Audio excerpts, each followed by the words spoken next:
Kagaznagar municipality ఎన్నికల నేపథ్యంలో BRS party ప్రచారం జోరుగా కొనసాగుతోంది. క్రమంలో 8వ వార్డు నుంచి బీఆర్ఎస్ అభ్యర్థిగా పోటీ చేస్తున్న విద్యావతి గడప గడప ప్రచారం నిర్వహించారు.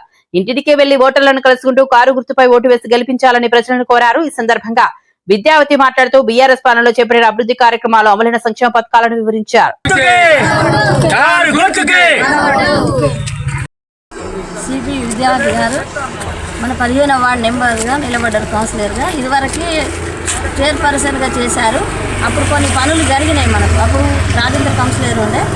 అప్పుడు మనకు కొన్ని పనులు మేడం దగ్గర చేయించారు. ఆ పనులు కూడా మేడం మాకు వెనుక నాలి కూడా చాలా బాగా కట్టించారు. అందుకోసం ఇప్పుడు మేడంను ఏదైనా మనం ఆడవాళ్ళం పోయి కూడా మేడంను కలిసి చైర్పర్సన్ అయితే అడగొచ్చు.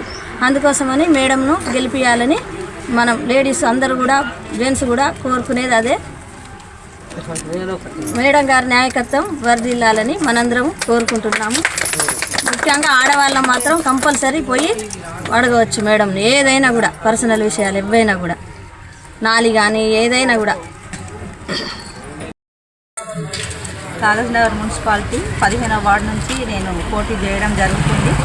మన గౌరవ ఎమ్మెల్యే గారి ఆదేశాల మేరకు, పార్టీ ఆదేశాల మేరకు నేను ఈ యొక్క ఫీల్డ్లోకి రావడం జరిగింది.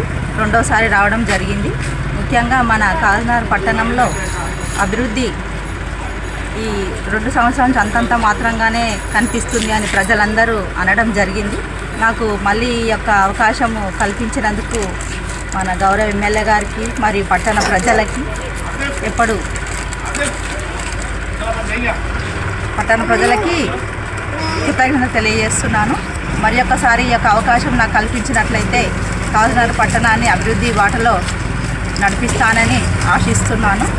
మరియు ప్రతి ఒక్క మహిళకు కానీ అందరికీ చెప్తున్నాను, ఏ యొక్క సమస్య ఉన్నా కూడా ఈ యొక్క వార్డులో డ్రైన్లు కానీ మరియు ఎలక్ట్రిసిటీ కానీ రోడ్లు కానీ ప్రతి ఒక్కటి